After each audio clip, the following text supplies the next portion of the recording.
ऐसे artificial intelligence की 10 से ज्यादा ब्रांचेस हैं, पर इस वीडियो में हम कवर करेंगे केवल टॉप 6 को, जिनमें सबसे ज्यादा डिमांड या स्कोप है आने वाले दिनों में। फजी लॉजिक्स रीजनिंग में हेल्प करते हैं जब हमें किसी टास्क की क्लैरिटी ना हो, किसी टास्क का अंदेशा हो, लाइक प्रेडिक्शन, तो फजी लॉजिक्स का यूज करके हम उसे मॉडिफाई या रिप्रेजेंट कर सकते हैं। ये थोड़ा सा कॉम्प्लेक्स है समझने में, पर आसान भाषा में ये है कि स्टैंडर्ड लॉजिक का यूज करके ये डिसाइड किया जा सकता है कि कोई कॉन्सेप्ट कितना सच है। फॉर एग्जांपल, अगर स्टैंडर्ड लॉजिक 1.0 है तो कॉन्सेप्ट ट्रू है, पर अगर 0.0 है तो कॉन्सेप्ट फॉल्स है। लेकिन कुछ केसेस में क्या होता है कि कॉन्सेप्ट पार्शियली ट्रू भी होता है और फॉल्स भी। अब जैसे मैं, आप या हम सभी डेली लाइफ में कुछ चैलेंजेस या दुविधाएं फेस करते हैं, उसी प्रकार से एक ऐसा कंप्यूटर सिस्टम बनाया जाए जो इन दुविधाओं यानी कंफ्यूजन्स का सामना करके सॉल्व कर दे। फजी लॉजिक का यूज अभी ऑटोमेटिक गियरबॉक्स एंड मेडिसिन बनाने के लिए डिसीजन मेकिंग में किया जाता है। NLP यानी नेचुरल लैंग्वेज प्रोसेसिंग काफी टफ और चैलेंजिंग ब्रांच है AI की। ये कुछ ऐसा है जैसे आपको किसी ऐसे व्यक्ति के साथ बात करनी है जिसको आपकी लैंग्वेज समझ नहीं आती, तो ऐसा ही humans are trying to communicate with computer system. अब कंप्यूटर को हम कुछ कहेंगे तो वो तो समझता नहीं, क्योंकि कंप्यूटर्स केवल बाइनरी डिजिट्स को समझते हैं। NLP की प्रोसेस में हमें कंप्यूटर को इंसानी लैंग्वेज समझने के लिए डेवलप करना होता है। इसमें कंप्यूटर सिस्टम हमारी वॉइस या इंटरेक्शंस को सुनता है और उसे टेक्स्ट फॉर्मेट में चेंज कर लेता है। फिर ये टेक्स्ट को कंपोनेंट्स में कन्वर्ट करता है ताकि कंप्यूटर सिस्टम आसानी से ह्यूमन इंटरेक्शन को समझ सके, जैसे आयरन मैन का जार्विस।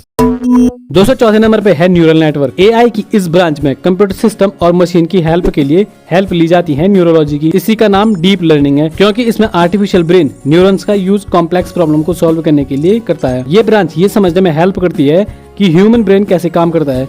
डेली लाइफ में आ रही प्रॉब्लम्स को सॉल्व करने के लिए ये branch maths, function and statistical techniques का यूज करती है। इसका use risk analysis, market research, fraud detection, forecasting और स्टॉक एक्सचेंज प्रेडिक्शन जैसी चीजों में किया जाता है। इसका सबसे अच्छा एग्जांपल है आपके फोन में अवेलेबल फेस वेरिफिकेशन एल्गोरिदम और साथ ही एलेक्सा और सिरी भी। 203 नंबर पर है एक्सपर्ट सिस्टम। ये बहुत ही कमाल की ब्रांच है AI की। ये सिस्टम इंसान की डिसीजन मेकिंग एबिलिटी को सीखकर उसे वैसा ही करने की कोशिश करता है, लाइक हमें कॉपी करने की कोशिश करता है। एक्सपर्ट सिस्टम प्रोग्रामिंग यूज नहीं करता, बल्कि कॉम्प्लेक्स प्रॉब्लम को सॉल्व करने के लिए लॉजिकल नोटेशन यूज करता है। इसका मेनली यूज मेडिकल फील्ड में होता है, जहां वायरस इन्फेक्शन को डिटेक्ट करने के लिए किया जाता है। इसका यूज बैंकिंग सेक्टर में भी किया जाता है, जहां लोन और इन्वेस्टमेंट एनालिसिस की जाती है।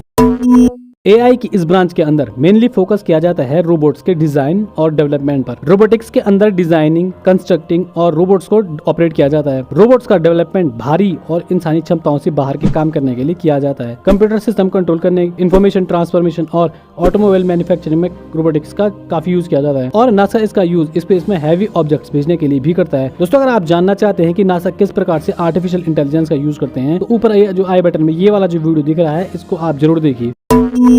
दोस्तों, आज के दौर में जो सबसे ज्यादा डिमांड और स्कोप वाली जॉब है वो है मशीन लर्निंग में। मशीन लर्निंग का डेली लाइफ में काफी यूज किया जाता है। रियल लाइफ में आने वाले चैलेंजेस को सॉल्व करने के लिए मशीन और कंप्यूटर सिस्टम का यूज करके डेटा को प्रोसेस, एनालाइज और इंटरप्रेट किया जाता है। कंप्यूटर सिस्टम को कोई टास्क करने या डिसीजन लेने के लिए ट्रेन किया जा सकता है। और ऑटोमोबाइल मैन्युफैक्चरिंग में अगर आप देखें तो आने वाले समय में CNCs में इसका बहुत जबरदस्त यूज होने वाला है। मशीन लर्निंग डेवलपमेंट के रिजल्ट हैं जैसे web search, speech and voice recognition and automatic vehicles. Machine learning के अंदर 3 कैटेगरीज हैं: सुपरवाइज्ड लर्निंग, अनसुपरवाइज्ड लर्निंग और रीइंफोर्समेंट लर्निंग।